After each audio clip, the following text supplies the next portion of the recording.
no ar mais uma edição do nosso podcast do Tiago. Sempre um momento de muita descontração, de muita conversa, de muita informação. Um espaço para a gente bater papo, falar sobre piranhas, suas potencialidades, falar de muita coisa boa. Tiagão, mais um episódio desse podcast que está estourado. Mais um episódio, Jário Ribeiro, do podcast do Tiago. Acho que é a sexta, é o sétimo.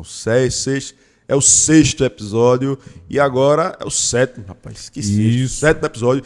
E agora iniciamos pelo YouTube, nas rádios. Rádio Xingó FM, Independente FM e Piau FM. E desde o episódio passado, onde falamos sobre esporte, tivemos aqui o Domar, o Cleverton. Estamos também agora no Instagram. Então o pessoal do Instagram acompanhou aí maciçamente, mandaram muitas mensagens. Não poderíamos estar de fora do Instagram.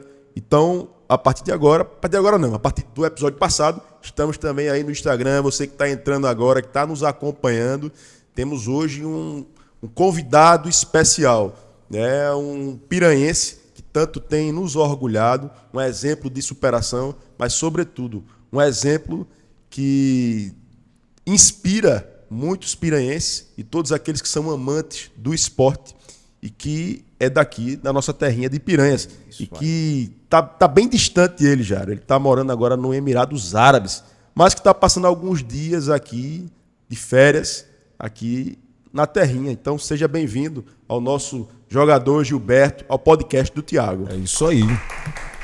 E quem está do lado dele também, que eu vou aproveitar para fazer aqui as apresentações, é esse grande amante do futebol, fanático por futebol, comentarista esportivo. E fã número um do Gilberto. Fã número um do Gilberto, porque ele é torcedor de Santa Cruz, que é o JP, João Paulo. Seja bem-vindo também, João Paulo. Obrigado. É um prazer estar participando aqui do podcast do Tiago, né, junto a essa lenda. Já pode ser que é uma lenda do futebol, né? Que o Gilberto já tem uma história escrita dentro do campo, tanto com a camisa do Santa Cruz, quanto com a camisa do Bahia. Por onde passou, né? O Inter. Então é um prazer estar aqui. Seja bem-vindo, Gilberto. Muito obrigado. Começando o podcast dessa forma, assim, né, com tantos elogios, o cara fica até mais solto, né? Deixa eu começar, Tiago, com uma pergunta meio filosófica, meio subjetiva, assim, provocando de uma certa forma o nosso querido Gilberto, porque é um cara que também eu tenho um carinho especial, acompanho a carreira, e sempre quando eu vim a Piranhas, eu sempre perguntava, gosto muito de Entre Montes, tenho essa identificação. Mas, Gilberto, vamos lá. Quem é Gilberto Oliveira Souza Júnior para Gilberto? Cara, uma pessoa bem tranquila. Tento ser o mais simples possível. Tento estar perto das pessoas que sempre estiveram perto de mim em momentos decisivos na minha vida. Para Entre Montes, um companheiro, um amigo, sei lá, um sobrinho para muitas pessoas que me viram crescer. Inclusive, hoje, os mais novos não me conhecem, mas os mais velhos, eles sempre falam, ele é dos nossos aí, fica tranquilo. Quando chegar aqui, ele faz o que a gente quer, não tem problema não. Mas, né, tem aquela distância dos meninos que não me viram crescer junto deles. Quando chega lá, eles ficam meio eufóricos. Eu fico feliz em ser reconhecido sempre que eu chego lá, porque não é uma coisa fácil assim, ser reconhecido por sua população em si, por sua gente. Por sua gente. Assim, é uma coisa até um pouco contraditória. A gente tem alguns exemplos, né, de pessoas destacadas, né, de algumas celebridades, que, por incrível que pareça, você vai na cidade local e o pessoal é como se tivesse um certo despeito, porque o cara cresceu, porque o cara venceu na vida. Gilbertinho dizendo que vem a Entre Montes e o pessoal abraça. A meninada que não acompanhou quando ele saiu aqui, poxa, é um ídolo que está aqui. Então é algo realmente. E muita gente o conhece como Gilberto de Entre Montes, né? Isso que é legal, sabe? Tipo, eu sempre fui o filho de Gilberto, então quando eu me tornei jogador e tal, as pessoas não pararam de me chamar dessa forma, porque é uma forma legal e é uma forma que eu gosto, né? Porque isso traz as raízes. Você ser reconhecido por seu pai ou por sua mãe, por pessoas que estiveram na sua vida fazendo o seu caráter para hoje você ser reconhecido E eles são reconhecidos também por ser meu pai e minha mãe. É muito legal, cara. Eu fico muito feliz, porque esse reconhecimento, ele faz com que o homem seja valorizado, assim, uma pessoa que deu tudo de si para chegar onde chegou e que também respeita as pessoas, que também tá do lado delas em qualquer momento, em momentos difíceis, em momentos também de alegria. Eu vou estar lá, porque eles sabem que eu estou. Eu não costumo a correr quando as coisas estão difíceis. Pelo contrário, é aí que eu me aproximo. O Thiago, o Gilberto tem 33 anos, tinha uma carreira, né, um jogador extremamente rodado e é aniversariante do mês. Aniversariante do mês, tá qual dia? Forragaço, dia 5. Ah, meus parabéns, então, atrasado, rapaz. Eu encontrei você no dia do Forrogaço, não parabenizei, não sabia que era assim. Você fez 33 agora? 33. Ah, 33 anos. Então ainda tem um couro pra queimar aí pela frente. Ainda tem um tempinho Eu pela quero frente. 5 aninhos. Com a aí, sua quero disciplina, dá pra jogar mais uns Eu 8. começo a treinar agora, O CR7 tá com quantos anos? 38. 38. O cara parece que tá ainda no ápice. Cara que... Mas é diferente. É diferente. É diferente. O que é diferente? É que ele é muito atleta. Cara, eu sou centroavante. Ele tá virando um centroavante. Mas ele é muito goleador. Assim, ele não precisa se deslocar tanto e ele tá na liga mais forte. Pra você ter uma ideia, essa liga que ele tá, a Premier League, hoje é a liga que tem mais intensidade. Qualquer jogador da liga tem que correr no mínimo uns 14 km por jogo. 14 km por jogo é um absurdo. Acho que o Brasil, a gente corre, tipo, o cara que mais corre 12. Tá ligado? E isso dá uma diferença aí, 2 km, acho que é nada. Mas é muita coisa, porque o deslocamento do jogador de futebol é curto, não é longo. Não é aquela bate e volta que nem um atleta de maratona e tal, que tem que rodar. A gente dá um ataque em espaço que, tipo, a gente sai do 0 para 100, do 100 para o 0, do 0 para 100 de novo. Então, é deslocamentos curtos. E isso faz com que a intensidade esteja lá em cima. E se manter nesse nível é muito difícil. É muito difícil. Então, a Premier League, ali de forma geral, né? Quando você parte para a Europa, o futebol é diferente, né, Gilberto? Daqui do futebol do Brasil. É muito diferente. A técnica é outra, o preparo físico exige muito mais, né, do atleta. Mas a Premier League, no caso, que é a liga inglesa, ela é diferenciada ainda, por exemplo, da Itália, da Espanha, enfim, de outros campeonatos. Cara, pra você ter uma ideia, houve aquela final entre o Liverpool e o Flamengo e tal, sabe? Os próprios jogadores do Liverpool, depois da entrevista, falou que o Liverpool não jogou com tanta intensidade como joga na Premier League. Então, por aí você tira. Os caras estavam em meio de temporada, a gente estava no final de temporada. A gente conseguiu, porque tem essa mística de dizer que o brasileiro é preguiçoso, mas não é. Nosso calendário é o mais difícil do mundo. O calendário brasileiro é para matar o jogador de futebol. E a gente consegue levar. Lá fora eles jogam 50 jogos por ano. Aqui a gente joga 60, 70. É muitos jogos. Cara, eu posso te falar o seguinte, que cada jogo você correndo essa distância, cada 4 jogos, o jogador de futebol tem que descansar.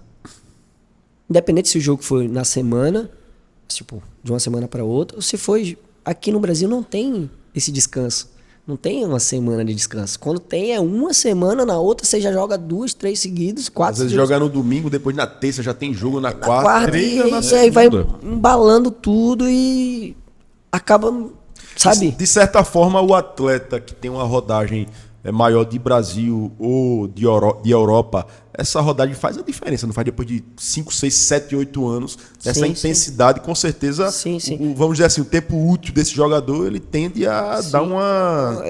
Olha, a maioria dos jogadores que vai pra fora, quando volta, eles não conseguem desempenhar o mesmo futebol, não é porque eles não estão bem, é porque o calendário é tão forte aqui, a intensidade que se joga aqui é forte, que o calendário não acopla com a intensidade.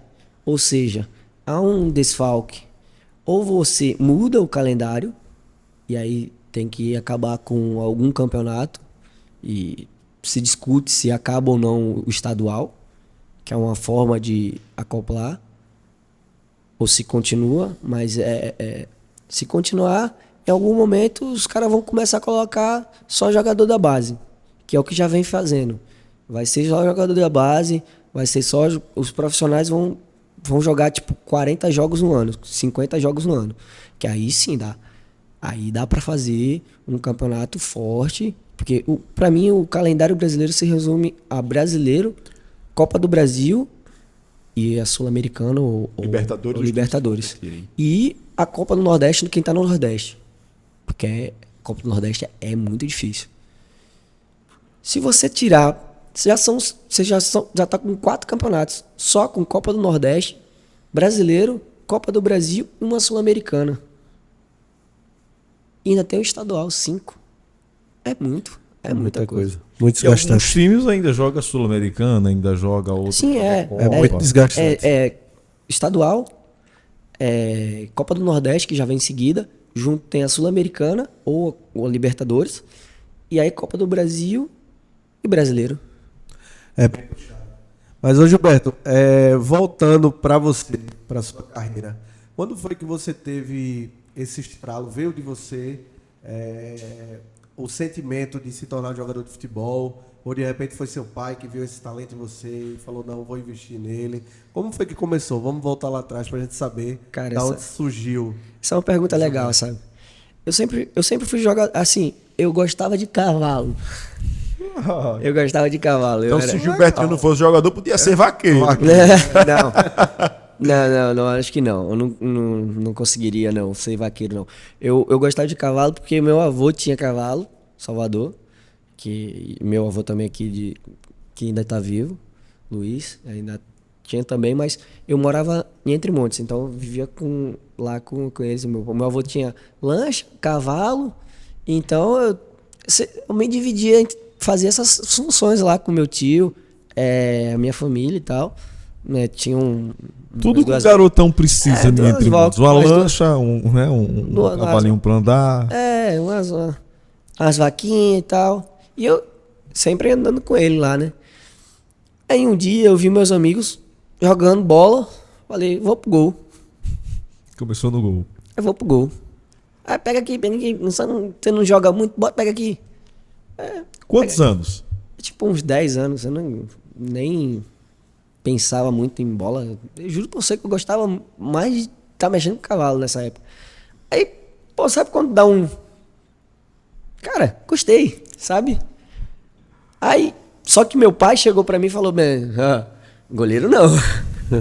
Goleiro não. Se você quiser, eu dou chuteira, dou meião, mas vai pra linha, se vira.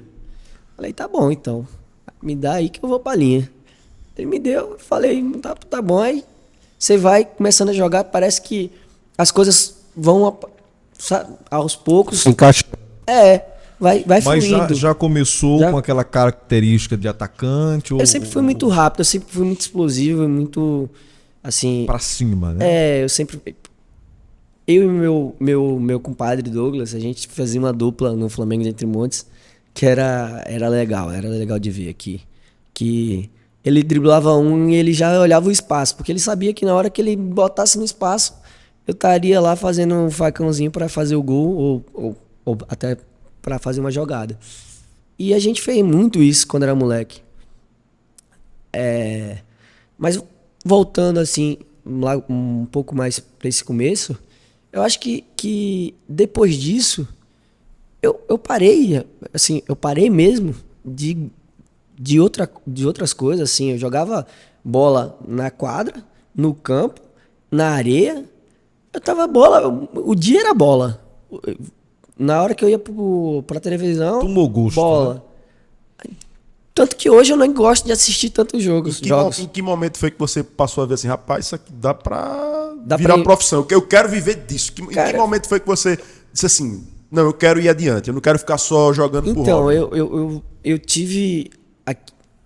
Vou te contar o que aconteceu realmente, assim, foi isso. Tava jogando aqui, o teu tio, Inácio, viu, falou, esse moleque sabe jogar bola, tem visão de jogo. Me descreveu todinho. Confiança tá vindo pra cá no final do ano, vou botar ele pra fazer um teste. E ligou pra minha tia, ligou pra mais umas pessoas e tal. E aí eu fiz o teste, primeira bola no campo que eu tava acostumado de jogar, que era o campo de Piranhas. Primeira bola que eu peguei, já fui pra cima e tirei do lado, já voltei lá no trinco. Os caras falaram, 15 anos? Como é que pode um moleque de 15 anos fazer isso com a gente? Aí o Laércio Lopes, que na época era o treinador, chegou até mim e falou, quantos anos você tem? Aí eu falei que tinha 15, ele falou, 15 anos fazendo isso? Estranho. Achou que eu era gato. Aí eu fui pro Confiança, fiquei 15 dias e tal. Aí voltei. Aí depois eu fui de novo com meu primo. E nessa época, essa primeira vez, eu fui com o Domar e com o Fabão, que acabou falecendo uns 2, 3 anos atrás. E o Hulk, eu chamava, todo mundo chamava ele de Hulk, o Domar. E eu acabei fazendo amizade com eles, a gente brincava muito, eu ficava mais lá, na época que foi a primeira vez, ficava mais lá com eles, porque eu treinava de manhã no infantil. Na época o Domar era profissional do Confiança? Sim. Ah, então você foi da primeira vez, aí não foi, voltou, depois você foi novamente já com o Domar como profissional? Não, o Domar já tava, o Domar foi na primeira vez, ele ficou. Ficou ele, e aí ele veio embora, e aí foi eu e meu primo, que também ia o meu compadre, só que o meu compadre não quis ir. Não é que ele não quis ir. A gente procurou ele por tudo que era lugar lá entre montes, porque a gente tinha que subir de lancha. Né? A gente subia de manhãzinha na lancha, terminava o treino, a gente descia. E aí, cadê Douglas? Não achamos o Douglas. Eu peguei a motinha do meu avô e se mandei. E Douglas ficou. Tá, cadê ele? A gente bateu em todas as casas que a gente sabia que ele poderia estar. Ninguém viu ele. Aí depois ele veio dizer que a gente deixou ele. Aí eu falei, deixou não, você se escondeu. E aí nessa sua segunda retomada lá pra Confiança, embalou, ficou de vez. Não, aí eu fiquei 4 meses, eu e meu primo. Chegou e aí, a profissionalizar, Gilberto? Sim. Aí o meu primo jogou, inclusive o clássico, Sergipe. Foi muito bem, tava doente, mas jogou bem pra caramba. E até hoje eu não entendi porque ele quis parar do futebol. Ele tinha um futuro gigante, assim como o Douglas. Eu acho que muita gente aqui tem. Falta aprender tática, essas coisas. Mas Percebe-se que o Douglas foi seu grande parceiro assim, nesse início de carreira. E você gostava de jogar com o Douglas pelas suas palavras. É porque a gente tinha um entendimento. Um entrosamento. Um entendimento do que era o outro, tá ligado? A gente sabia o que um ia fazer e como ia fazer. Se ele começasse a segurar a bola, eu já sabia que ele queria soltar na frente. Então, tipo, quando ele segurava a bola, que driblava o primeiro, eu já ia. Porque eu sabia que a bola ia vir no espaço pra mim. E o Douglas era um meia. Até hoje, se a gente botar a gente pra jogar junto, é a mesma coisa. Ele fica lá. Hoje eu não jogo tanto, quando eu venho pra cá, eu não jogo tanto de centroavante, porque eu não quero tomar porrada, né? E centroavante toma porrada. E aí eu voltei. Quando eu voltei, minha mãe me deu uma. Sabe aquelas. Vou até falar uma comida de rabo. Deu uma dura forte. Daquelas pesada. Foi uma pesada. Cara, ela só não me chamou de santo. Ah, porque você é maloqueiro, que não sei o quê, não quer nada com a vida, você não quer ser jogador de futebol, então porque você voltou, que não sei o quê. Eu falei, tá bom, então, quando eu for agora eu não volto, não. Eu falei mesmo. Porque a gente sabe, né, Gilbertinho, que isso é muito comum. A gente vê vários talentos, a exemplo do próprio Neymar. O Neymar, quando era moleque, foi pro Real Madrid, chegou lá, retornou, voltou e... Mas foi decisão dele. Então, assim, é muito comum alguns jovens que vão e aí termina por saudade da família. A gente sabe que não é fácil, é um desafio. Não é fácil, não. Não é fácil, não, cara. Qual a importância de ter uma base familiar para se tornar um jogador de alta performance? O mais importante é isso, sabe por quê? Porque hoje o mental ele é muito presente dentro do futebol. Se você tem um mental forte, consequentemente você vai passar por coisas e você não vai sofrer tanto. Se você passa por isso e não tem esse mental forte, você desiste. Porque é desgastante. É muito desgastante. É um peso. Cara, eu não vou te descrever quão forte é, mas várias vezes a vontade de desistir estava ali. Mas minha mãe falou aquilo, eu vou ter que dar meu jeito, vou ter que fazer acontecer. E aí, quando eu boto um negócio na cabeça, é o seguinte: você fala duvida pra mim, pronto. Você arranjou um problema com você. E aí, quando você lembrava também que era uma grande oportunidade para você mudar de vida, isso também fortalecia muito. Nem sabendo que a expectativa da família estava toda voltada para você, todo mundo torcendo. Gilberto, você é a nossa esperança. Então isso com certeza pesa. Essa é a parte que mais pesa. Você não pode botar o que você quer em cima da criança. Acho que os pais deveriam ter mais consciência sobre isso, sabe? Você ter um entendimento de tipo, filho, dê seu melhor. E se não acontecer, eu estarei aqui de portas abertas para te receber. Mas você tem que dar o seu melhor. Eu vi uma entrevista um livro do Carlos Pual, que ele fala o seguinte: meu pai falou bem assim, olha, se tiver jogadores lá mais talentosos que você e eles ficarem por ser mais talentosos que você, não tem problema. Eu estaria aqui. Agora, se tiver jogadores lá ficando lá porque eles correram mais que você, demonstrou mais interesse do que você, as portas estão fechadas para você voltar. Ou seja, você fala pro moleque que ele tem que passar o processo. E o processo é duro. E vai doer de todos os jeitos possíveis. Mas que se ele se entregar, ele vai conseguir.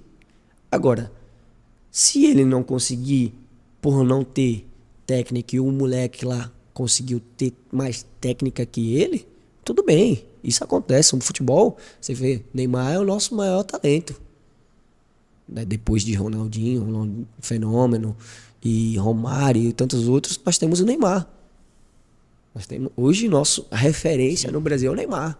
É o cara que é ídolo de todas as torcidas. Então, assim, o quanto é pesado pro Neymar assumir a responsabilidade dele. As expectativas são muito grandes nas costas dele. A gente só pensa no que ele pode render, mas, porra, você tá esquecendo que o cara é um ser humano, que ele tem suas falhas e que também ele precisa distrair um pouco para poder sair daquela rotina, senão acaba com o cara. E eu já entrei também numa depressão por conta disso, porque é muita pressão externa e você acaba absorvendo tudo. E também tem a questão da melhora financeira do cara que ralou muito tempo, às vezes precisando pegar dinheiro com sem dinheiro para uma passagem, de repente eles, no caso do Neymar, eu gostaria até que você comentasse essa realidade também do jogador de futebol quando ele consegue crescer. Então ele é um cara que é milionário, então ele é um jovem de 25, 30 anos, com muito dinheiro. Eu não vou te dar os dados real aqui, porque eu não tenho realmente, mas eu acho que 5% dos jogadores que jogam o Brasileirão, o Brasileirão, são bem remunerados, sim. 5%? 5% são bem remunerados. Cara, mais da metade, esse todo, eles ganham, tipo, 2 salários mínimos. Cara, pro tanto que sofre, eu sei que dá pra viver com 2 salários mínimos, mas ser um atleta e pagar por tudo isso, você tem que abdicar de muita coisa. E você viver com 2 salários mínimos é quase impossível, porque você tem que fazer muita coisa. Você tem que comprar suplemento, você tem uma série de coisas que você tem que fazer que você tem que gastar. Então, muitas vezes o cara tira do próprio bolso para que um dia chegue lá. E não tá em casa, tá longe da família, né? Tá longe da família, exatamente. E isso é o mais difícil. Essa é a parte que mais... Cara, isso quem passa... Só quem passa sabe realmente quão difícil é. Mas, Gilbertinho, você falou que sua primeira experiência profissional foi o Confiança. mas a gente sabe que onde você de fato despontou no cenário nacional foi no Santa Cruz. Fala um pouquinho pra gente de como foi a sua ida do Confiança. Foi direto para o Santa Cruz? Não, eu tava em casa. Como é que foi? Fala um pouquinho da sua trajetória no Santa Cruz. Nessa segunda parte que eu fui pro Confiança, o Nereu Pinheiros foi pra lá. Um treinador conhecido em Pernambuco, que acabou falecendo há uns anos atrás também. É o treinador de revelar talentos, né? Revela talentos. Ele revelou muito Juninho Pernambucano, o Chiquinho, um monte de cara. Juninho Pernambucano, exatamente. Foi tudo ele que revelou. E ele ligou para os meus companheiros e falou bem assim, olha, cadê aquele galego que tava lá com a gente e tal, assim, assado? Eu vou assumir o Santa Cruz, eu quero trazer ele para cá. Ele assumiu a base do Santa Cruz, ele virou diretor e treinador. E ele veio aqui, em Piranhas, me buscar. Tava em casa, ia começar um baba lá. Meu pai, sobe aqui, que tem uma pessoa querendo te ver. Cara, quando cheguei na casa do meu pai, era ele lá com... quero tal dia, tal hora, você lá no Santa Cruz, você vai se apresentar lá. Pronto, acabou. Foi assim. Se apresenta lá, tô te esperando lá. Isso na base ou já profissional? Santa Cruz? Na base. Na base. Eu cheguei em 2007... pra base, pra ficar. Rapidamente você subiu pra profissional, né?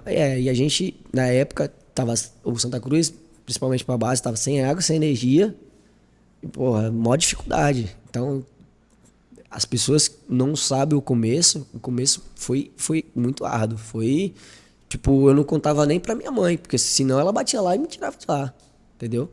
É realmente muito complicado o começo. E assim, logo no começo ali, eu tava muito focado. Eu tava querendo, sabe? Depois que minha mãe falou isso daí, eu tava querendo muito. Então, os primeiros 3 jogos eu já tava com 5 gols no campeonato. Já era o artilheiro do campeonato de júnior. E aí o treinador do profissional tava passando um momento que os atacantes não estavam se dando tão bem. Mas sobe o moleque, né? Só que aí eu era centroavante, me colocaram de ponta. Aí sim foi, eu fiquei um tempinho. E, cara, a gente brigou pra não cair, resumindo. O primeiro ano no profissional, o Santa Cruz brigou pra não cair. Os caras mandaram todo mundo embora, ficou só a base, jogou 7 jogadores da base. E eu entrava no jogo e era um pênalti, pelo menos, que eu arranjava pra tirar do sufoco. Porque é muito veloz, eu botava a bola na frente, franzino, naquela época era muito franzino. Batia, eu caía, pênalti.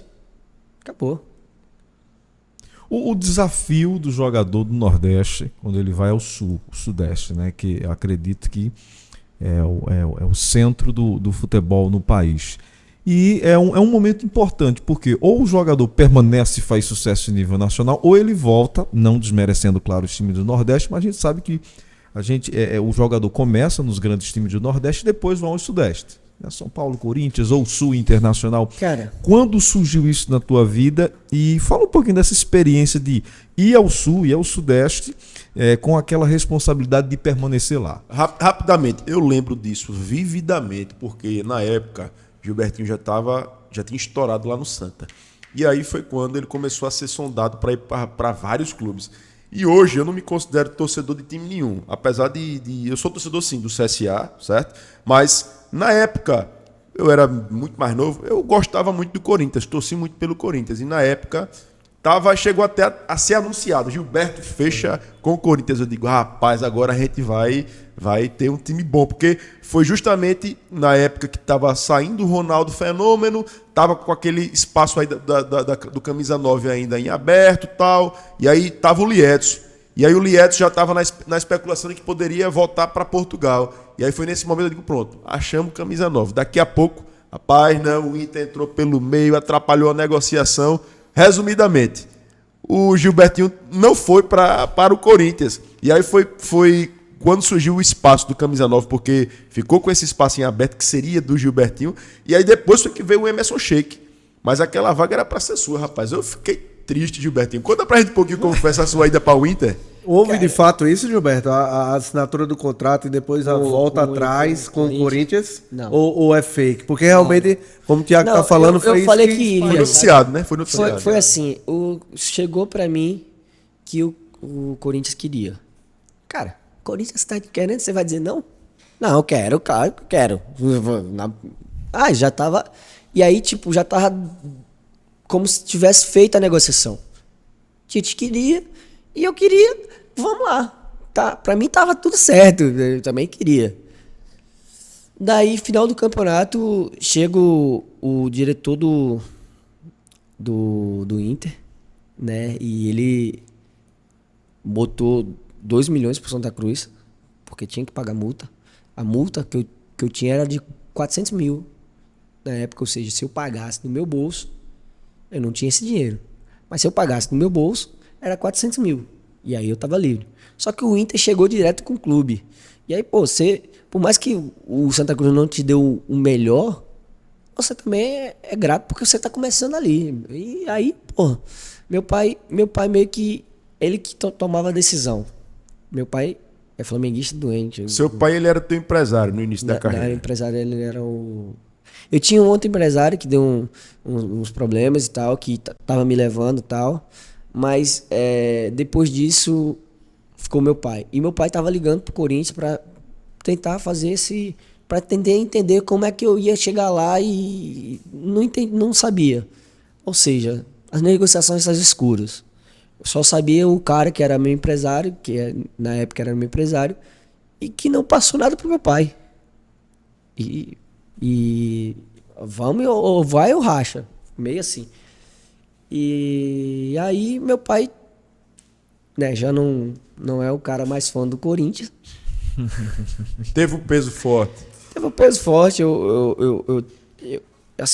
Eu perdi uma aposta pro meu pai num jogo aqui, Flamengo e Grêmio. E eu falei que se ele ganhasse, ele tomava as decisões de onde eu jogar. Flamengo e Grêmio dentre montes. Dentre montes, isso. E aí eu perdi. Então, eu gosto de manter minha palavra. Mesmo moleque... Naquele momento, a tua vontade era ir pro Corinthians? Sim. Eu não conhecia o time do Inter, não sabia de nada. Eu sabia... Quem não sabia que o Corinthians tinha o Ronaldo. Eu queria jogar com o Ronaldo. O que poderia acontecer? Qual é o jogador, qual é o sonho dos jogadores que vivem 8-9, que viram o Ronaldo jogar? Jogar com ele. Aí o cara tem a oportunidade e não vai? Meu irmão, eu fiquei decepcionado. Eu juro que eu fiquei decepcionado. Mas, vida que segue, decisões boas ou ruins, eu tomei as que me deram. Vamos tentar entrar num momento assim de... Você imagina mais ou menos como teria sido sua performance se você entra naquele elenco que poderia ter acontecido? Cara, eu ia aprender muito com o Ronaldo. Assim, talvez eu fosse outro jogador. Tipo, a seleção há um tempo atrás foi necessário, até hoje tem um certo déficit no 9. E eu poderia ter preenchido essa vaga se tivesse sido bem lapidado. Eu vim ser lapidado depois dos 27. Também teve minhas escolhas fora de campo, que eu sempre falo que um atleta não pode se envolver com álcool. Com droga, menos ainda, mas com álcool. O álcool, você perde todo o discernimento do que você realmente pode fazer. E, pô, cara, eu já bebia quando eu tava aqui em Piranhas, com meus amigos, e eu acabei, porra, não controlando essa parte. Então, depois dos 27, eu comecei a controlar. E eu vi que, porra, eu não posso beber. Porra, mas foi tão tarde que não deu pra chegar mais longe. Hoje eu sei que eu controlar, eu vou tomar um vinho e tal, tomar uma cerveja, mas bem controlado, tomo uma taça, ou então tomo um copozinho de cerveja e deu. Não vou ficar bêbado pra fazer vexame, pra fazer essas coisas. E antigamente não. Antigamente, quando você é molecão, você quer tocar o terror. Quer acabar com a cachaça, né? Ô Gilberto, deixa eu te fazer uma pergunta. Você falou sobre essa questão da importância de se cuidar, né? Tenho certeza que tem uma dieta muito restrita também, não deve beber, obviamente, ter sono, né? um sono, né, regular, tudo certinho, tudo direitinho. E na concentração, o pessoal, não vou botar você nesse jogo não, mas o pessoal tem uma turma que consegue dar uma escapulida ou é algo muito rigoroso? Porque a gente lembra, né, tinha o Romário, até ele era famoso porque ele véspera de jogo importante, ele saía, ia pra balada. Aí quando chegava lá, metia 2, 3 gols. É a Você vai dizer diferença que o cara, dele, né? que o cara não vai fazer isso? Cara, eu assim, se tem, deve ter, sabe? Eu nunca, nos times que eu passei, eu não presenciei, tá? Principalmente na concentração. É o que eu te falei, de ser atleta, não deixa você fazer esse tipo de coisa mais. E tem aquela social também, que o jogador ele já é banalizado, né? Já tem que já vem do passado do que os jogadores, os boleiros, que né, não somos mais boleiros, somos atleta. Por isso que eu falo, o jogador corre 12, 14 quilômetros por jogo, ele não é mais um boleiro. O boleiro gosta de jogar com a bola. O atleta, ele joga... Um atleta de alta performance. De alta performance, ele joga com o tático que o treinador quer. Então, há uma diferença muito grande. E hoje, a maioria dos jogadores são muito atletas. São muitos atletas. Mas, o cara, quando tá de folga, faz o que quer. E tem cara que gosta de tomar um negocinho e aguenta. O cara que aguenta, meu irmão, ele faz o que quer. Eu também, se eu aguentasse, né, desempenhar o melhor, mesmo bebendo, poderia até fazer. Mas no seu caso, você disse, pô, pra mim não faz bem. Não faz bem. O rendimento, ele cai. Ele cai, então é melhor não fazer, né? E eu acho assim, quando o cara chega num nível tão alto que é ser atleta profissional do futebol, ele tem que se cuidar muito. Ele tem que se cuidar nos mínimos detalhes. E a questão social que eu falo é o seguinte: o jogador é banalizado. E aí o cara vai fazer merda, e fazem. Essa é a realidade, os jogadores fazem merda, muita merda. E acaba banalizando ainda mais. Eu acho que você tem que ter... Termina estigmatizando a classe, né? Por Ontem alguns mesmo- maus exemplos, o todo é Ontem generalizado. mesmo teve a situação do Jô, né, Gilberto? Que foi Cara, pego João- no o João- pagode, na hora do jogo do Corinthians, e aí O João é meu amigo, cara. Só que aí você tem que entender o seguinte: o cara não tava no jogo. machucado, né? Tá machucado. O cara tem o direito Tem a vida dele particular. social. Ele Exatamente. pode fazer algo social como ele quiser. Só que assim, por ser banalizado, tipo, o cara não pode fazer mais nada no Brasil. O atleta profissional de futebol não pode fazer nada. Se o cara sair pra comer, o cara, um torcedor vê, ele encara você, e se o time tiver mal, ele Você pode tá aí até te bater. comendo e o time, né? Você tá aí lanchando. Tenho alguns amigos que são ligados a alguns jogadores do CRB, né? Fez uma amizade boa com a turma do CRB. E aí eles dizem o seguinte, ó, o jogo é domingo. Se o CRB ganhar, eu saio à noite pra comer uma pizza com a minha família. Se perder, meu amigo, eu fico em casa, porque Exatamente. exatamente isso que você falou. O torcedor não entende. Tá perdeu. vendo que tá aqui, perdeu, mas tá vendo aqui, você só quer vir aqui pra ganhar dinheiro. Como se fosse uma falta de respeito ao Exato. clube, né? A derrota. E mas faz é- parte mas do é- futebol, né? Não deveria, né? É uma questão social. Não, eu digo a derrota faz sim, parte do futebol, né, exatamente, Gilberto? mas é uma questão torcedor social, não né? entende. Como é que você vai tratar uma pessoa que está desempenhando a sua função, que é trabalhar, né? Um atleta, ele é remunerado para trabalhar. Nos jogos, ele está fazendo o trabalho dele. Ele é pago para treinar e jogar. Você acha, Gilberto, que isso é uma questão da cultura futeboleira do Brasil e em outros clubes que você jogou fora, o cara lá do Canadá, o cara ele entende que ali é apenas um jogo e Sim, acabou? sim, aqui a paixão, ela cega. A paixão do brasileiro por futebol cega ele. E ele não tipo, cara, Extrapola os limites, né, Gilberto? bola, cara. Como é que você vai banalizar uma coisa se o cara tá no dia que o cara não tá indo pro jogo, aí o cara sai porque não tá no jogo. Aí o cara, porra, vai lá e vai bater no cara. Não, eu acho que Não consegue entender que o cara não tá trabalhando, pô. Ele tá como Ô, Gilberto, uma pessoa comum, no seu horário de lazer ali. E como é que junto com a vocês família. preparam esse psicológico? No sentido de, vocês, após uma derrota, você saber que você vai ter essa pressão. No início da entrevista você falou que sofreu, usou até a palavra depressão, dessa pressão externa, né, que vem do futebol. Como é que você trabalha hoje para manter sua mente forte, pra manter você tranquilo, pra poder treinar e desempenhar Cara, seu futebol em campo? Eu não vou mentir, não. Eu tenho picos de ansiedade, às vezes antes de jogos, que me deixam no. Eu sou estressado por natureza com relação a jogos, tá ligado? Por ser competitivo, eu fico muito estressado. Eu fico no nível hard do negócio. E aí, velho, um exemplo, quando eu tava no Chicago, eu tive um começo de depressão, que aí eu chego no São Paulo, tem um acompanhamento psicológico e tal, com o pessoal do São Paulo e tal. Não tava conseguindo, tava bebendo muito, tava fazendo coisas erradas, que é beber, né? No caso, beber é uma coisa errada.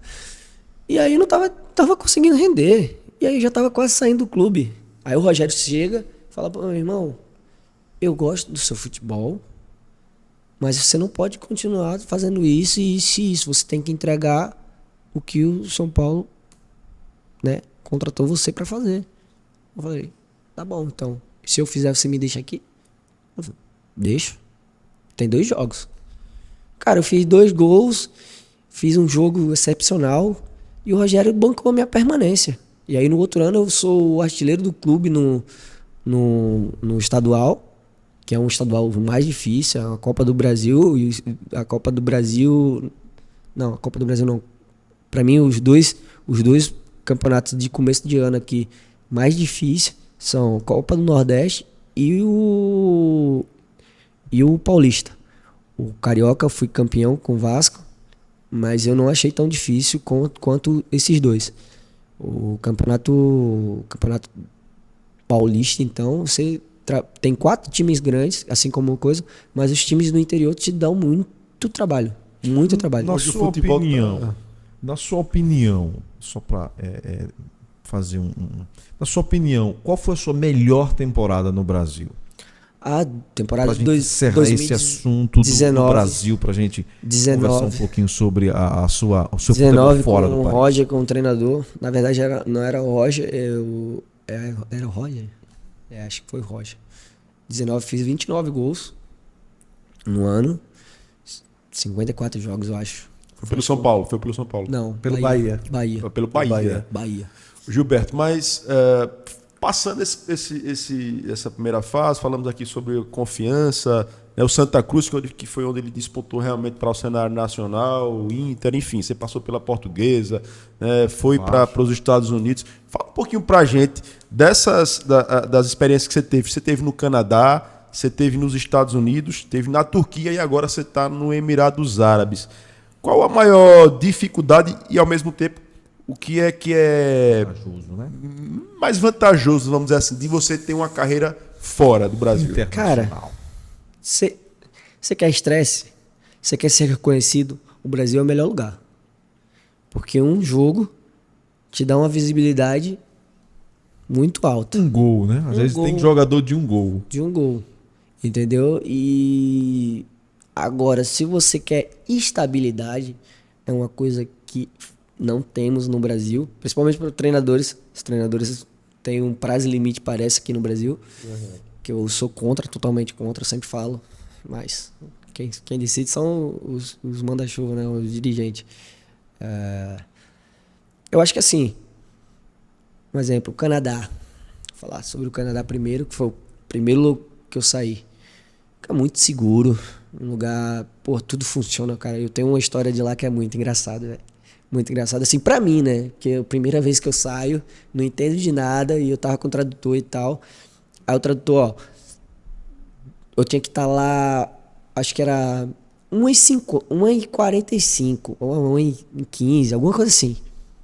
E o tradutor, tinha um tempo pra chegar lá, e eu chegava muito simples, muito curto, assim, assim, não vai dar tempo. Então, 12h15, o bondinho tinha que parar no lugar e eu pegar o bondinho pra ir pro estádio, que era dia de jogo. Porra, e eu falei, se ele atrasar, eu não vou conseguir chegar. E aí, agora? Cara, eu me desesperei. Era 12h10, 12h13 e nada. 12h14 e nada, eu comecei a andar assim, porra, vou a pé mesmo, tal. Vai dar errado. 12h15 no ponto, o bondinho, pum, encostou. Eu tive que voltar correndo. E os caras tudo rindo da minha cara, falando, ai, tá vendo? Eu falei que ele ia chegar no tempo. E a gente chegou no horário. Pra você ver, o nível de alguns lugares é muito alto, assim, de compromisso com a população. Né? Tipo, entrega um serviço muito bom, assim, até vou até parabenizar pela sua entrega aqui na coisa, que eu não tive tempo ainda de parabenizar no ar. Obrigado. Por tudo que tá feito aí pela população, que a população tá feliz com o seu trabalho e que você fica aí por muito tempo. A gente Porque tá se esforçando para melhorar as coisas, graças a Deus. A população tem respondido positivamente, então mostra que a gente está indo no caminho certo, Gilberto. Que bom, obrigado, bom. obrigado. E aí, essa é a primeira, né? Aí você vê que o Canadá é um nível, pô, e Toronto, uma cidade linda, maravilhosa. Quem tiver a oportunidade de visitar Toronto, Vancouver e Montreal, vá. Você sabe que eu... Pra você ter uma... Quando eu tinha 21 anos, eu fui fazer intercâmbio em Toronto. Foi? Eu fui pra Toronto, eu fui pra passar 6 meses lá, passei 3 dias.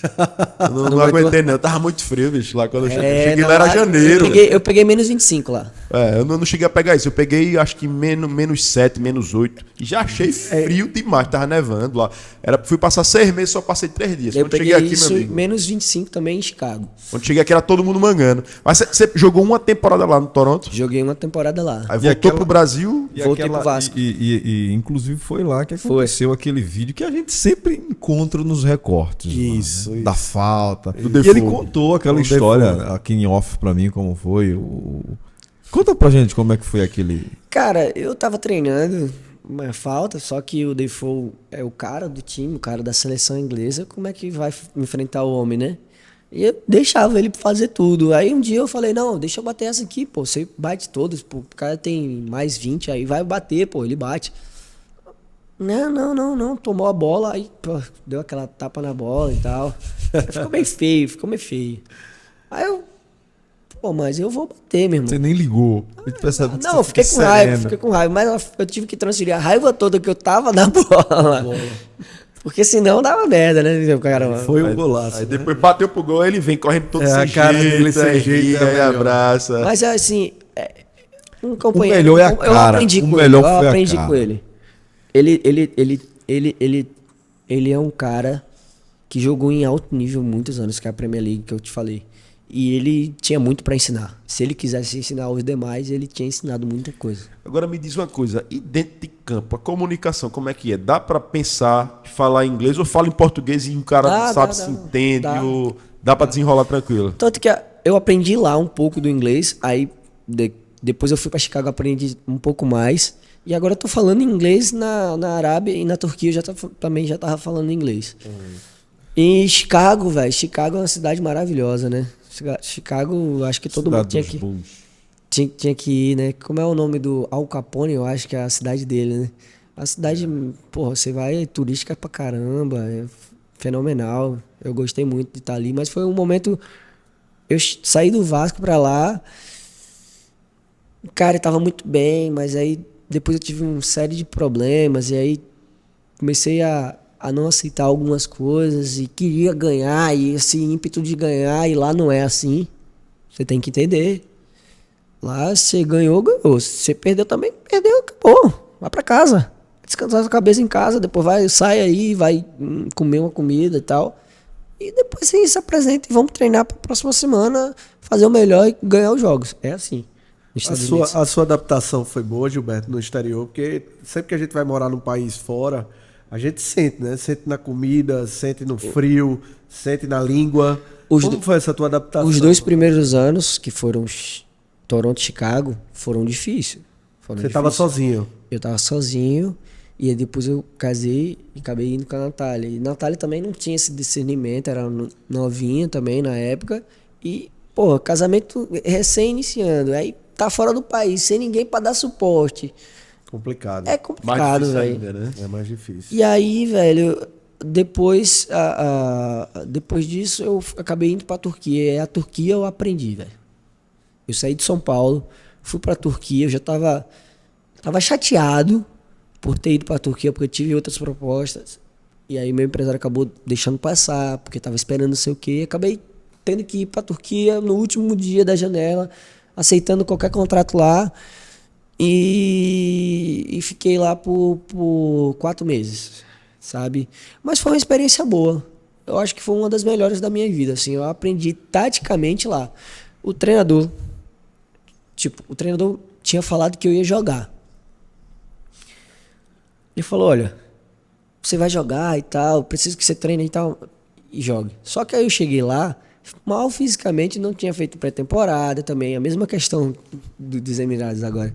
E aí o treinador, ele era turco, mas ele tinha feito todo o processo na Alemanha, ele era muito tático, ele era disciplinador, ele queria tudo certinho.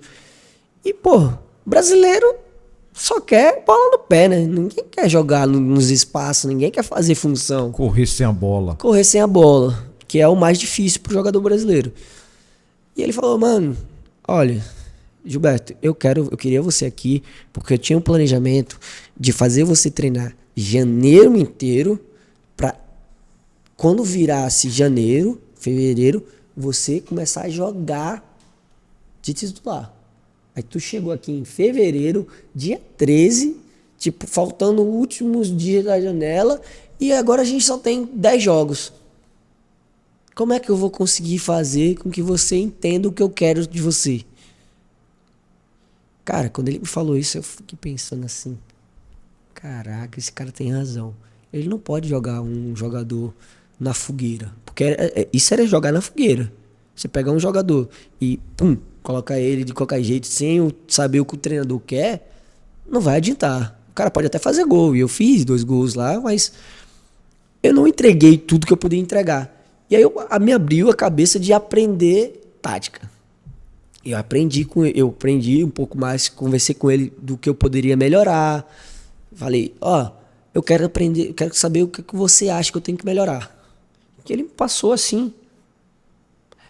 Até hoje, a única coisa que eu não melhorei assim, foram 2, eu acho que as 2 coisas que eu não melhorei foi a volta e segurar a bola. Que é fazer o pivôzão. Pivô. Eu não gosto. Do camisa 9, né? Mas eu me lembro que o ano passado o Gilberto foi vice-artilheiro da Série A, né? Do Campeonato Brasileiro pelo Bahia. E eu me lembro claramente num Bem Amigos, do Galvão Bueno, onde o PVC, eles estavam questionando como o Gilberto no Bahia, que é um clube intermediário ali na tabela, conseguia, né, fazer tantos gols. E eu me lembro que o PVC frisou muito isso, que o Gilberto, taticamente, ele é excelente. Então, assim, Gilberto, a questão tática, você vem batendo muito na tática aí. Você tá aos 90 minutos dentro do campo, pensando no seu treinamento que você teve durante a semana, naquilo que você sabe que o seu treinador quer de você, ou às vezes dá um lapso e você faz realmente aquilo que você quer.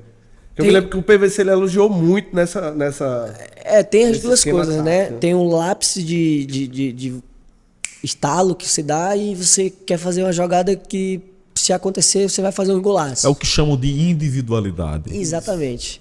E tem a parte que você lembra que o cara... Um exemplo, quando eu tive essa conversa com o treinador, abri uma cabeça para tática. Aí o que acontece? O treinador falava a semana toda sobre a tática. Eu me posicionava e posicionava todo mundo. Então, tipo, o Roger mesmo, com o Roger, tinha jogos que eu poderia até mudar o jogador de função. Tipo, por eu estar no entendimento tão alto daquilo que ele queria, eu mudava com dado também, a mesma coisa. Eu mudava o cara de função, botava ele para uma função diferente e as coisas se encaixavam. E tipo... Quando não tive essa liberdade, né? Porque é uma liberdade. Nenhum treinador gosta de... Alguns treinadores gostam, outros não. De ter jogadores que consigam fazer isso dentro de campo, que é mudar. Às vezes, tipo, o cara tá sofrendo uma pressão da porra, né? Desculpa o palavrão, mas tá sofrendo uma pressão. E aí não tá sabendo. O cara dentro de campo sabe o que é que tá acontecendo. Só que o cara, às vezes, não tem a coragem de mudar. E eu, cara, já tava no nível que eu tinha coragem. Se o treinador deixasse, chegava do lado e falava, tá acontecendo isso, posso mudar? Pode. Então eu vou mandar ele para lá. Aí mandava. Você sabe que tem se falado muito nessa parte tática, né?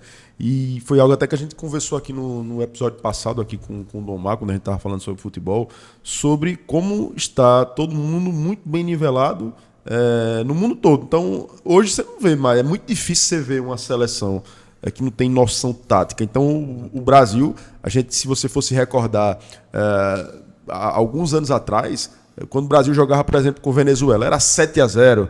Jogava com seleções de países mais remotos. Era goleadas. Era porque esse individualismo era forte. Hoje, é como você está dizendo, a tática, a parte dominava. A parte de preparo físico está todo mundo muito bem. Né? A parte tática não tem mistério. E aí você o Barcelona, né, com aquele tic-tac, né, que é um futebol que não é um futebol plástico, não é um futebol bonito, mas é efetivo. Tem resultados, né?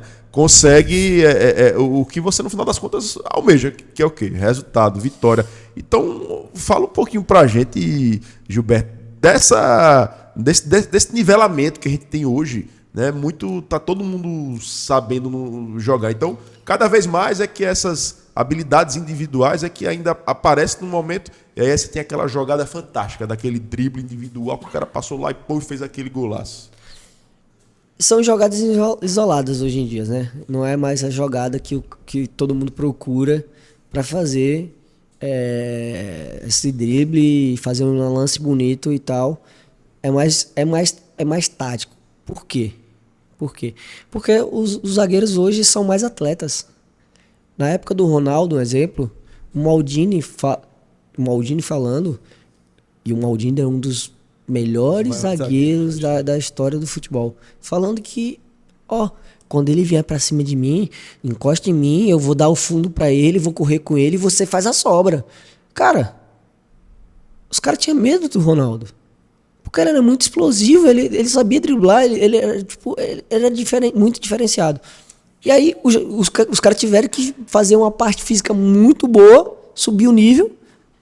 O cara tava muito aqui. Os caras queriam chegar, porque os caras são competitivos. Então os caras subiram de nível. E aí todo mundo subiu de nível junto. Porque ninguém queria ficar para trás. O futebol é bom por isso.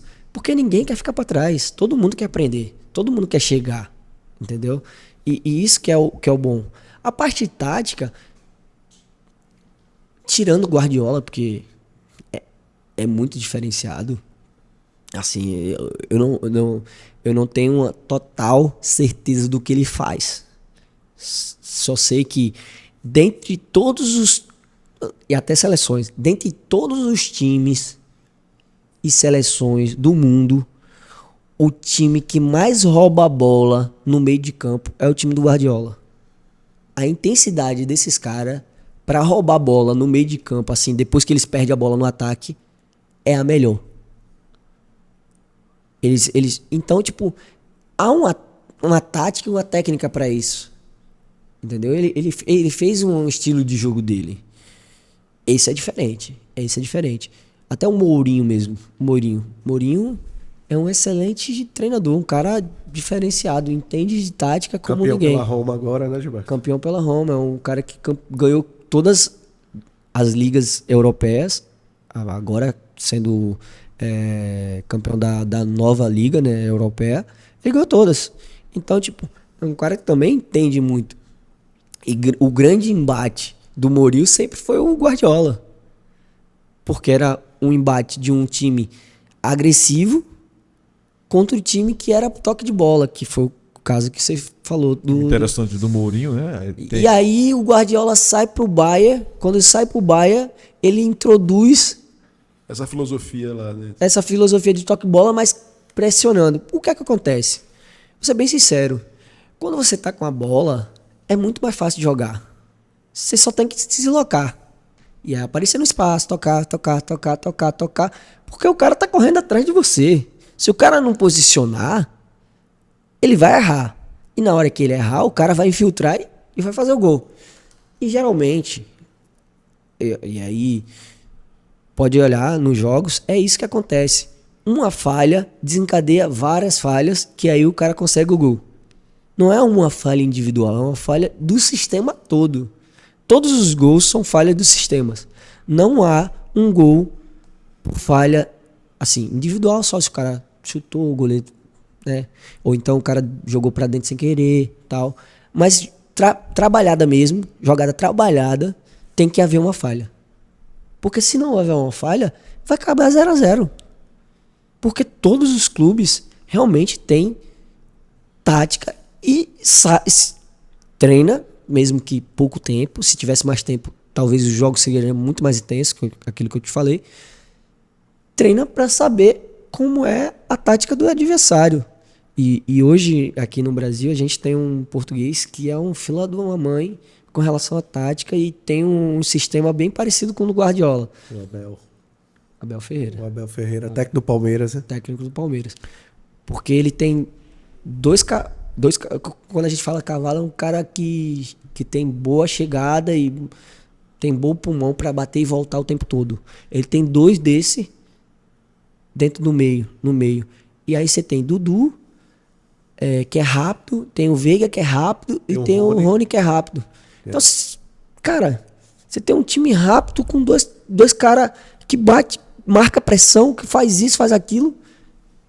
Cara, você tem meio time já. É exatamente o que você falou, Thiago. É um time que não joga bonito, mas é um time efetivo. Efetivo. Foi simplesmente bicampeão da Libertadores no único ano. Inclusive, falando nisso, eu queria aproveitar aqui e que você disse, a gente tá no ano de Copa do Mundo, né? Do mundo. Ninguém se fala de Copa do Mundo porque já era para estar acontecendo agora, mas esse ano vai ser no final do ano, por conta da questão ela vai ser lá no Emirados Árabes, No né? Catar. Ah, é no Catar. Certo. No Catar. Então, hoje, o Tite, na minha visão e na visão de muitos, não é o futebol mais bonito, mas vai olhar os resultados, quantas derrotas a seleção brasileira teve em quantos jogos? Acho que são 2 derrotas. Acho que 2 ou 3 derrotas. 2 ou 3 derrotas. Então, assim, tem efetividade. O que é que você... E a seleção não toma muito gols. Não toma muito gols. Então, os times do Tite não tomam muito gol. Exatamente. Exatamente. E ao mesmo Desde tempo, sempre. ele tem fama de ser retranqueiro. Não é. Eu joguei várias vezes contra o time do Tite. É um time que sabe marcar, realmente, porque a linha de 4 é uma coisa que é uma questão cultural dentro do Corinthians, que a linha de 4 tem que ser bem montada. Foi uma questão que o Tite introduziu lá. A linha de 4 tem que ser bem montada e não pode dar espaço pro cara vir e girar. Ou seja, toda vez que o centroavante vem, o zagueiro já vem, já dá ali na bota, não deixa girar, ou faz a falta, ou o cara tem que tocar para trás. Mas falando de Copa do Mundo, de seleção brasileira, na sua visão, fale aqui francamente, você acha que a seleção brasileira tem condições? Tem condição de trazer um título? Tem. Eu acho que é o ano do Neymar. Acho que se o Neymar conseguir essa Copa do Mundo, ele tá apto a ser um dos candidatos ao Bola de Ouro. Se não conseguir, vai ficar difícil para ele, porque E não vai ganhar, e não vai ter a Copa no seu currículo. Não, eu acho que ele ganha. Sinceramente, eu tô muito confiante. O Neymar é um líder. O Neymar hoje é um líder, ele sabe lidar. Eu acho que ele não soube lidar muitas vezes com o que tava se passando com ele e tal. E também tem toda uma pressão por ele ser o craque que ele é, né? Não é fácil o cara tem um nível de jogo daqueles e o cara, tipo, querer mostrar e mostrar. Pô, todo mundo marca ele, pô, chega o pau nele valendo mesmo. O cara quebra o dedo dele, quebra o pé dele, torce o tornozelo. Os caras batem mesmo. E ele foi para um campeonato que é o campeonato mais agressivo do mundo. Um exemplo, a Liga Francesa e a Liga Inglesa tem uma diferença por conta disso. A Liga Inglesa, ela protege muito os jogadores. Por mais que ela seja intensa. Mas a Liga Francesa é porrada. Muito contato. É muito contato. Em inglês eles lançam muito, né? Do pescoço para baixa canela. Canela. Podcast do Thiago, aproveitando rapidinho, ó, você que está acompanhando no Instagram, seja muito bem-vindo, compartilha com seus amigos. Estamos no Instagram, estamos também no YouTube, você pode fazer a inscrição, né? Aí clicar aí na notificação para receber sempre a nossa live. E os nossos amigos, Gilberto, do rádio, tradicional rádio, que muita gente que ouviu tanto, né, o Gilberto no rádio, Piau FM, Xingó FM e Independente FM. Um beijo no coração para vocês, obrigado pela audiência. Vamos interativizar aqui junto com o nosso craque, nosso querido ídolo Gilberto, e a gente falando de tanta coisa boa. Agora, algumas curiosidades que eu tenho, gostaria de perguntar aqui ao Gilberto. Seleção brasileira. Você fez grandes temporadas aqui, inclusive, já que a gente está falando de seleção, João Paulo, chegou momentos que eu vi os comentaristas dizendo, por que o Gilberto não é convocado? Foi o nome lembrado várias vezes. Foi muitas vezes lembrado. Você acredita... Seleção brasileira. Cara, o que faz um cara chegar na seleção brasileira? Primeiro, idade, progressão, histórico. Bom, talvez dessas três eu tivesse um histórico de bons jogos nos últimos 3 anos, 3 anos e meio, que eu confesso chegar no Bahia, né? Que poderia me credenciar porque eu fiz bons jogos, realmente. Assim como o Gabigol fez isso tudo nesse ano e foi convocado. Pelo menos levou. É a mesma coisa do Veiga. O Veiga tá bem agora pra caramba e os caras estão pedindo ele. Tem que levar. Pelo menos uma vez. Bota ele lá e valoriza o jogador. E valoriza o Campeonato Brasileiro também. Entendeu? Porque... hoje a gente vê há uma desvalorização, assim. Eu acho que muita gente tem condições de... O Gabigol, eu creio que vá. Eu acho que só se der alguma zebra para ele não ir, porque a gente precisa de um jogador que tenha essa largura para gol, tá ligado? Eu não vejo na seleção um cara que tenha largura para gol, a não ser o Neymar. Tipo, a bola bate em 2... que é o verdadeiro centroavante, né? Quando a bola bate em 2 e sobra no pé dele pra ele só encostar pra dentro, esse pra mim é o centroavante. O cara que chama o gol. E aí o que acontece? Eu acho que eu poderia sim ter chamado, mas como eu te falei, a idade, a progressão, tipo, daqui do Bahia vai pra onde? Né? Vai um exemplo, vai voltar pro sul? Não. Vai continuar no Bahia. A minha intenção era continuar no Bahia. Então, tudo isso contava. E, velho, pra ser bem sincero, os caras não gostam de chamar jogadores no Nordeste, não. Era isso que eu ia te perguntar, Gilberto. Existe esse lobby dentro da seleção brasileira? Sei, é cara, verdade. Eu não posso afirmar. É muita gente que questiona isso. Mas o último isso. último jogador que foi pra seleção jogando no Nordeste foi o Diego Souza. É verdade. Porque, meu irmão, hoje o do camisa 9 da seleção é o Matheus Cunha, né? Cara, Matheus Cunha, velho, é um bom jogador, tá ligado? Eu gosto dele. Mas você é mais bola que ele. Eu gosto do Pedro. Você é mais bola que ele. Posso Obrigado. dizer. Manda ele vir jogar o Campeonato Brasileiro quando não faz 8 gols, no sério. Madrid, né? Isso conta pra caramba. O cara exatamente, tá jogando onde o cara tá. Essa progressão que você fala, né? É, a progressão. É tudo, sabe? Então talvez se o Gilberto não tivesse no Bahia, tivesse de repente se eu tivesse no Corinthians dessa, ou aqui em Madrid.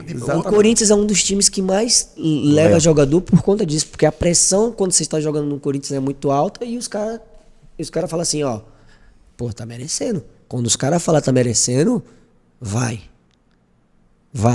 Não tem jeito. Uma torcida muito apaixonada também do Corinthians, né? Eu acho que é cara, uma das maiores. Vocês deveriam assistir um jogo do Corinthians na Arena. É sensacional. Eu gosto muito do Bahia também. Não sei se vocês foram lá, mas vão também. Quando eles fazem festa, quando eles vão pra apoiar, porra, é sensacional. É um bagulho que sobe, sabe? Uma adrenalina sobe em você também. Você tá ali, mas sobe a adrenalina. Eu mesmo, várias vezes no campo, eu não tava tão bem. Mas quando o torcedor começava a dar aqueles gritos deles lá, que... não tem como você não ir pra cima. Ah, meu irmão, eu ficava no... Aí entrava no modo... Na vibração. No modo turbo. De todos os times que você passou, várias ligas, né? Que você tem, né, trazido aqui pra gente, rememorando, né? Você jogou fora, jogou aqui. Se você tivesse que dizer qual foi o jogo mais importante e o gol pra você mais especial que teve, você consegue dizer? O gol mais importante foi o... O gol que eu fiz no jogo contra o clássico Bahia e Vitória. Eu não posso falar esse nome, Vitória, tem que falar Triunfo. Eu fiz um gol de bicicleta lá. Pra mim foi o gol mais importante. Eu acho que o jogo mais importante foi o Flamengo, contra o Flamengo, que eu fiz 3 gols. Acho que esse daí é memorável. Pediu música no Fantástico. Rapaz, Quem não deve ter gostado foi seu pai, que é flamenguista doente. Gostou e não gostou. Gostou porque assim, foi meu filho, pelo menos foi meu filho que cara, fez. tem uma coisa legal pra te contar do meu pai, que uma vez ele levei ele Flamengo e Vasco pro Maracanã. Ele na torcida do Vasco.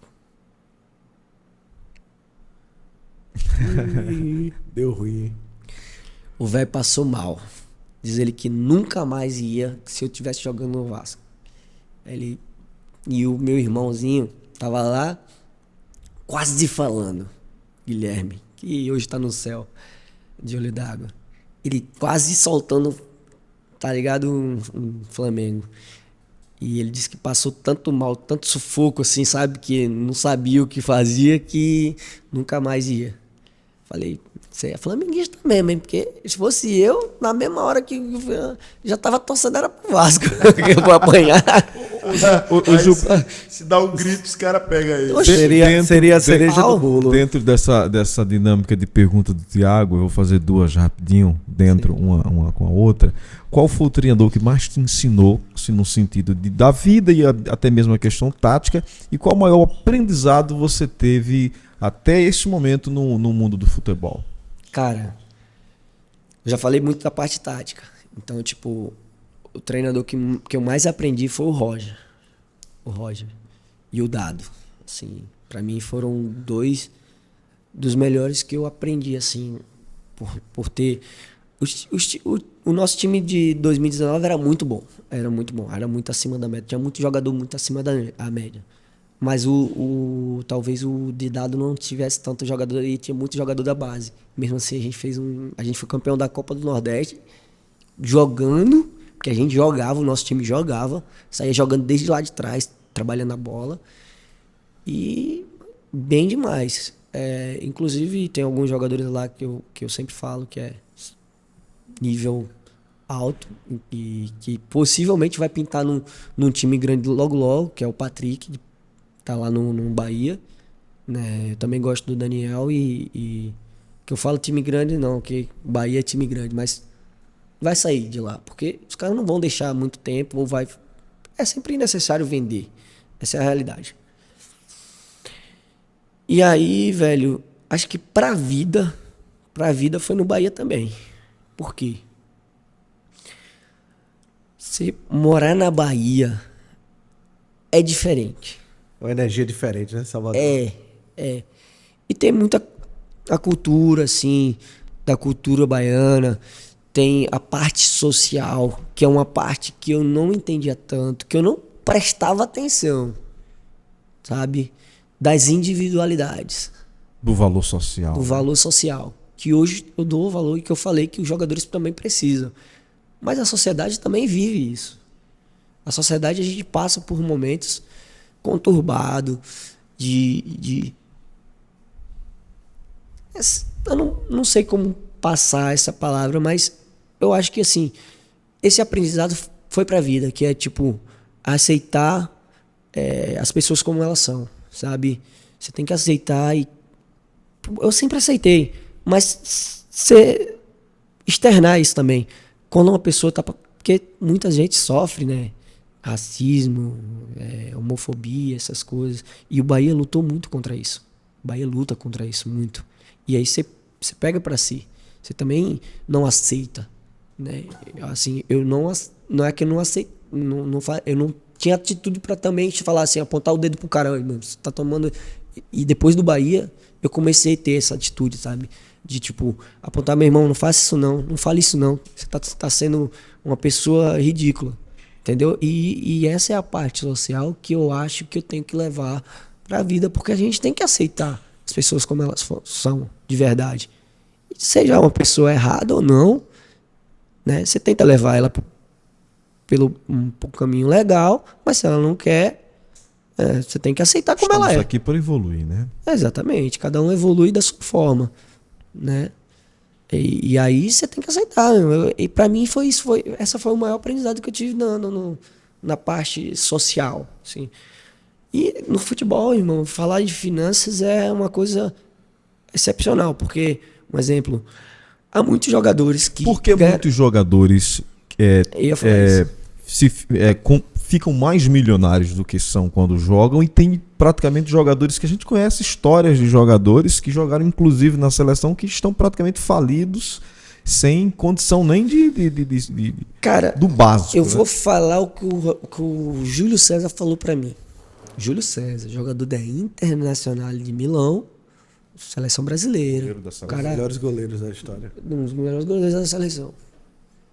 Ele falou o seguinte: Gilberto, eu não posso aumentar meu custo de vida, porque quando eu parar, eu não vou ter tanto dinheiro para bancar esse custo de vida. O que eu ganho hoje, se eu aumento.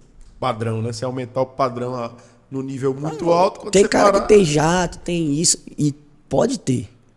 Mas você vai ter pro resto da vida? Você vai ter esse dinheiro pro resto da vida? Vai conseguir manter isso lá na frente? Porque, um exemplo, pegar um jato para ir para um lugar é uma coisa.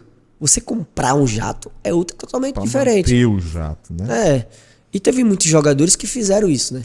Teve muitos jogadores que compraram muito carro, não investiram em coisa. E é uma coisa importante Muito também. passivo, né? Muito passivo. Os jogadores pouco ativo. antigamente faziam muita maluquice com dinheiro. E principalmente fazia muita loucura fora do matrimônio. E aí, quando você tem uma separação, e aí você já separa metade. E aí você casa com outra pessoa e também separa. O Hulk passou por isso recentemente, né? Mas Separação dolorosa. essa separação do Hulk. Apesar de, né? O Hulk não leva esse consideração, não, irmão. Não entra nessa conta não, né, Gilberto?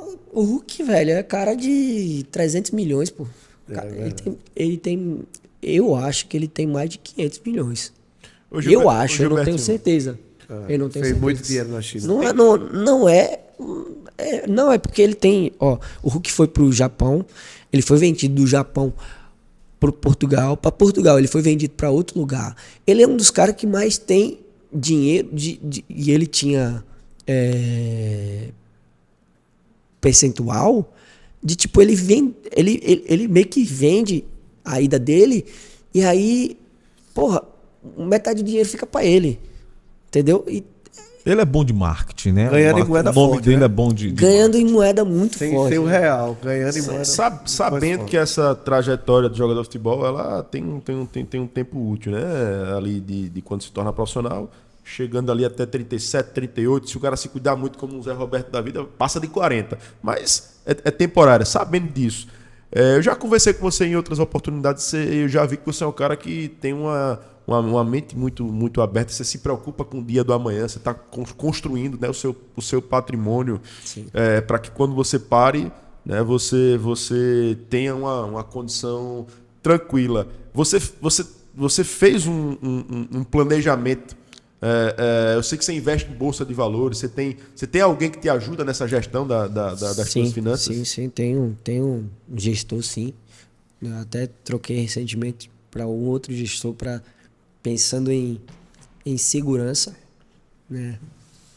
Porque, pô, eu sou um cara que tem uma pensão alimentícia, né? Tenho a minha família para cuidar, tenho minha família, minha esposa, minha filha, que demandam também coisa. Então, eu tenho que pensar em tudo isso. Então, eu não posso subir, que nem eu falei do Júlio César, o sarrafo, dizer, olha, aqui a gente vou fazer isso, vamos fazer isso. Porque uma hora eu não tenho para bancar aquilo e é uma decepção. Na minha cabeça vai ser uma decepção. Eu vou falar assim, velho, e aí? E agora? Então eu não vou fazer. Eu vou me conter. Eu lembro que quando eu estava no Canadá, eu era molecão, queria se divertir e tal. E eu separei um dinheiro só para se divertir. Só pra se divertir. Eu falei, meu irmão, eu vou guardar esse dinheiro aqui, de bicho, de não sei o quê, pra se divertir. E aí, não tá fazendo coisa demais aqui. Não, meu irmão, eu guardei isso aqui só pra isso. Na hora que acabar, acabou. Eu fiquei 2 meses de férias quando eu tava no Canadá e acabei fazendo demais, até fazendo demais. Porque eu poderia ter feito um pouco menos, ter ido lá treinar e ter ficado por lá. Mas essa é a realidade, a gente tem que planejar tudo, até os mínimos detalhes. Porque... E a partir do momento que você, tipo assim, pegou seu primeiro grande contrato, você disse assim, rapaz, muito dinheiro, tipo, eu ganhava X, agora eu tô ganhando tantas vezes X. Qual foi, assim, o primeiro bem material, você disse assim, rapaz, eu quero Cara, isso aqui, um carro. vou me dar esse luxo, Uma vou me dar casa. esse Que luxo. foi assim, a primeira coisa, assim, bicho, aqui é fruto do meu trabalho aqui. Tô agora bem, consigo. O que foi o primeiro bem material? Eu construí, na verdade eu comprei a casa onde minha mãe mora, primeiro, e reformei. Uma reforma controversa. Não ficou do que eu queria, do jeito que eu queria, mas foi o que necessitava. Foi uma conquista.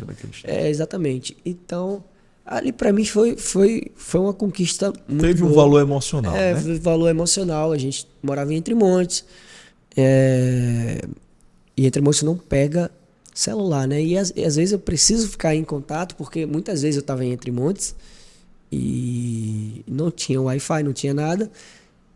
E eu recebi uma vez uma mensagem muito importante do Canadá, e estava em Entre Montes. Quando eu cheguei, os caras me comeram legal, véio, falaram um monte pra mim, velho. E eu falei, velho, eu tenho que ficar aqui em Piranhas. E às vezes as pessoas não entendem. Cara, eu gosto muito de Entre Montes, eu quero estar lá o tempo todo, mas eu tenho muitas coisas hoje em dia pra cuidar. E como eu sou detalhista, eu gosto dos mínimos detalhes. Eu acho que os mínimos detalhes é que faz a diferença. Eu não acho que as coisas grandes vai fazer tanta diferença. O que faz é os mínimos. Uma coisa ou outra que você faz ali pequeno, mas na frente ela se torna grande. E assim, eu acabava tendo que ficar um pouco mais em Piranhas. Então eu falei, mano, vou comprar uma casa, né? Que, pelo menos, e acabei fazendo coisa demais nessa casa. mas tem um sabor especial. Ô Jário Ribeiro, eu queria passar aqui a noite toda aqui, o dia todo aqui, conversando, conversa muito bacana. Mas infelizmente, nosso tempo está chegando aqui ao fim. Mas eu queria, antes de mais nada, né, agradecer, Gilbertinho, né, por você ter aceitado o nosso convite, ter vindo aqui dividir com a gente, com todos os nossos telespectadores, os nossos ouvintes, um pouquinho da sua trajetória, a gente rememorar, né, desde quando você iniciou, né, lá na sua adolescência, podendo dividir com a gente um pouco mais agora, ser mais maduro, né, nesse momento que você está já aí chegando agora em 33, né, que está um cara estabilizado e que é esse grande exemplo, né, de esportista, exemplo de pessoa que venceu na vida. E eu queria...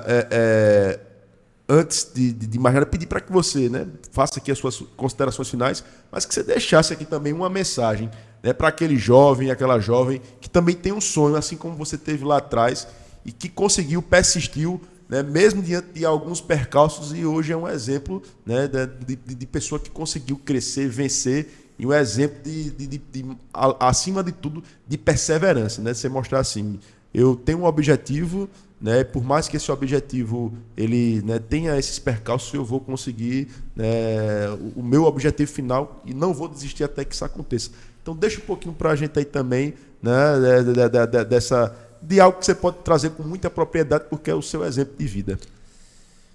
Cara, para ser bem sincero, assim, para falar para jovens, assim, eu prefiro falar pessoalmente. Mas uma coisa que eu gosto de sempre falar, fiz uma palestra uma vez lá no Bahia, me emocionei muito, porque foi uma das coisas que eu tracei para minha vida, que é fazer palestra para as crianças, para eles terem um entendimento do que realmente é o futebol, de como vai ser, que não vai ser uma coisa fácil, que você vai ter que lidar com o seu companheiro que vai estar chateado por uma coisa ou outra e tal.